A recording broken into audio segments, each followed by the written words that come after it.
Assalamualaikum warahmatullahi wabarakatuh. Selamat pagi anak-anak. Bagaimana kabarnya hari ini? Semoga selalu sehat ya. Perkenalkan, nama Ibu Siti Furusin Marfuah, guru wali kelas 4 SDIT Al-Falah. Pada kesempatan kali ini kita akan belajar tema 1, indahnya kebersamaan. Subtema 2, kebersamaan dalam keberagaman pembelajaran 1, 2, dan 3. Sebelum kita belajar, ayo persiapkan alat tulis kalian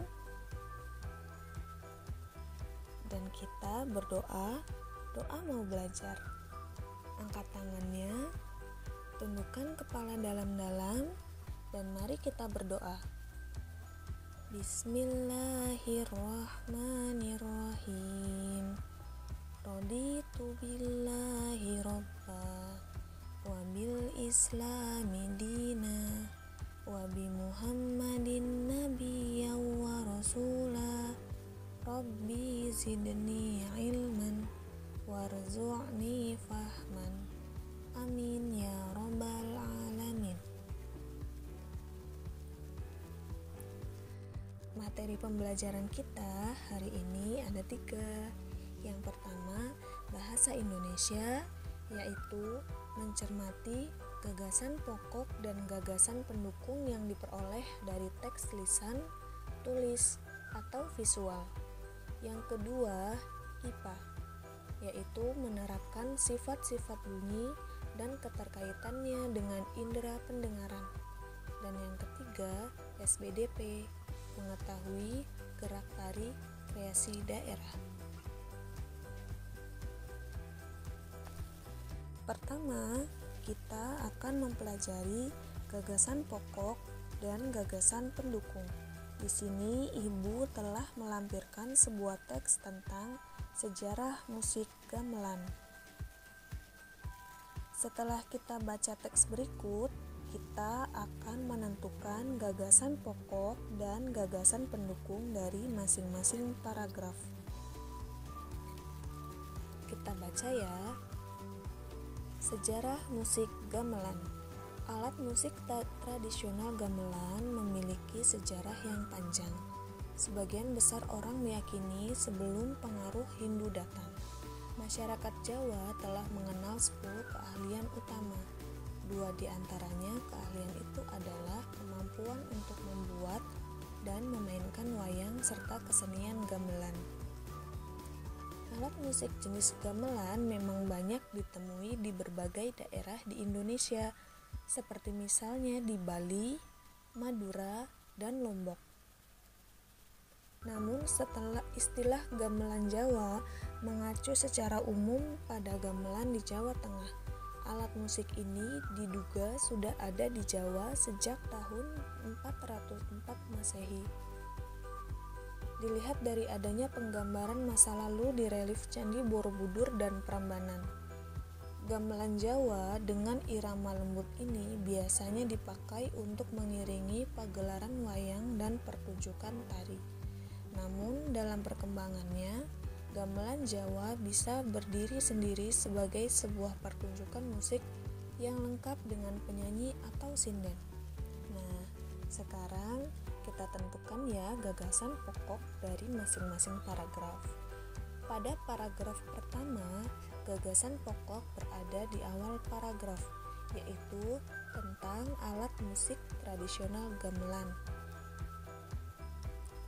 Pada paragraf kedua, gagasan pokok masih berada di awal paragraf, yaitu alat musik sejenis gamelan banyak ditemui di daerah di Indonesia. Paragraf ketiga berada di awal paragraf lagi. Gagasan pokoknya yaitu gamelan Jawa dengan irama lembut biasa dipakai untuk mengiringi pagelaran wayang. Setelah kita mengetahui gagasan pokok dari masing-masing paragraf, Sekarang kita akan menentukan gagasan pendukung dari masing-masing paragrafnya. Pada paragraf pertama, gagasan pendukung berada setelah gagasan pokok, yaitu sebagian besar orang meyakini sebelum pengaruh Hindu datang, masyarakat Jawa telah mengenal 10 keahlian utama.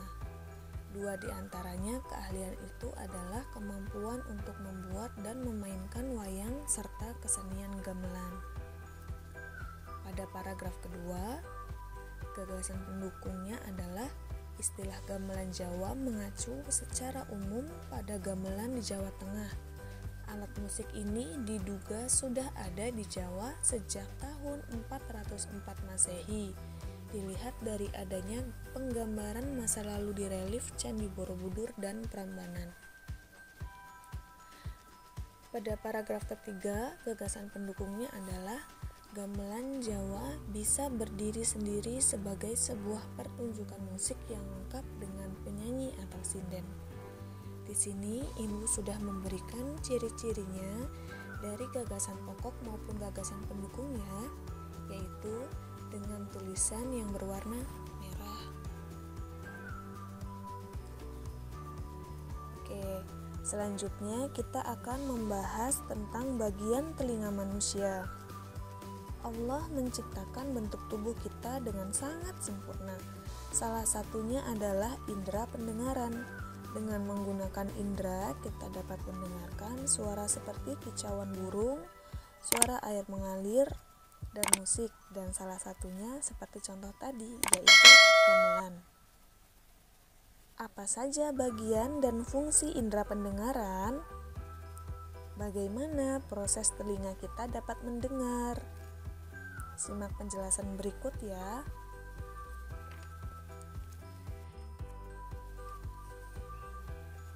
Telinga manusia dibagi menjadi 3 bagian, yaitu telinga luar, telinga tengah, dan telinga dalam.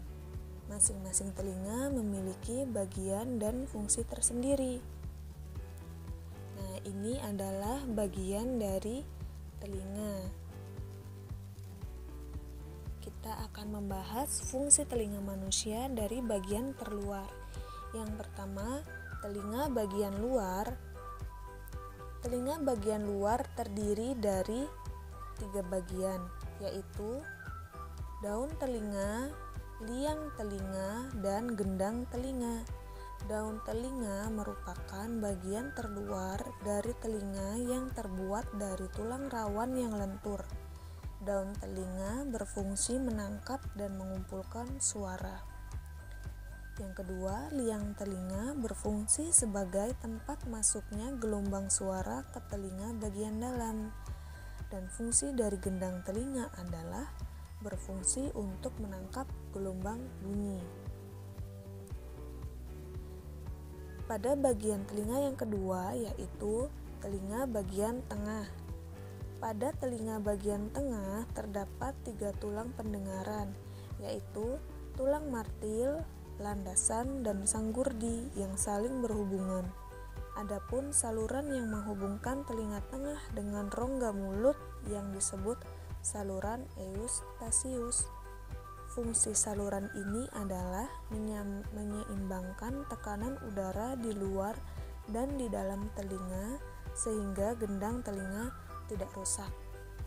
Nah, yang terakhir yaitu fungsi telinga bagian dalam. Telinga bagian dalam terdiri atas jendela oval, jendela bundar, rumah siput atau koklea, dan 3 saluran setengah lingkaran. Fungsi dari jendela oval yaitu untuk menerima bunyi. Fungsi jendela bundar berfungsi untuk menyalurkan suara yang terdengar dan suara yang masuk ke otak. Fungsi rumah siput atau koklea adalah untuk mengubah sinyal pendengaran menjadi impuls saraf. Dan fungsi saluran setengah lingkaran adalah sebagai alat keseimbangan. Nah, setelah dijelaskan bagian dari fungsi telinga, kita akan mengetahui bagaimana proses sehingga kita dapat mendengar. Jadi, suara yang berasal dari luar masuk ke telinga melalui udara. Udara tersebut ditangkap oleh gendang telinga, akibatnya gendang telinga bergetar. Getaran ini lalu diteruskan oleh tulang-tulang pendengar ke telinga bagian dalam, tepatnya di ujung saraf. Oleh saraf, getaran tersebut disampaikan ke otak agar diolah sehingga kita dapat mendengar. Nah, setelah kita mengetahui semua bagian telinga dan bagaimana proses kita dapat mendengar, kita akan mengetahui ada beberapa jenis suara seperti suara yang enak didengar dan tidak enak didengar. Maksudnya adalah suara yang enak didengar yaitu seperti tadi, seperti kicauan burung, musik. Tetapi ada suara juga yang dapat mengganggu pendengaran, seperti suara yang bising dan suara keras yang terus-menerus kita dengarkan. Selanjutnya kita akan membahas tentang formasi dalam seni tari. Formasi dalam seni tari dapat dilakukan jika kita menari secara berkelompok.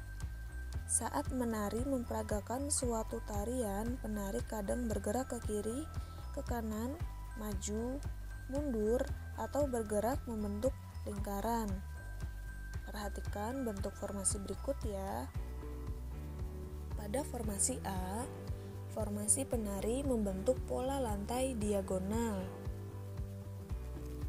Pada formasi B, formasi penari membentuk pola lantai segi 5. Pada formasi C, formasi penari membentuk pola lantai garis lurus ke depan. Pada formasi D, formasi penari membentuk pola lantai zigzag. Pada formasi E, formasi penari membentuk pola lantai lingkaran. Dan pada formasi F, formasi penari membentuk pola lantai diagonal. Bentuk formasi tertentu yang disebut penari dalam sebuah tarian disebut pola lantai. Pola lantai merupakan garis yang dilalui penari pada saat melakukan gerakan tari. Dalam seni tari terdapat dua pola lantai dasar, yaitu garis lurus dan lengkung.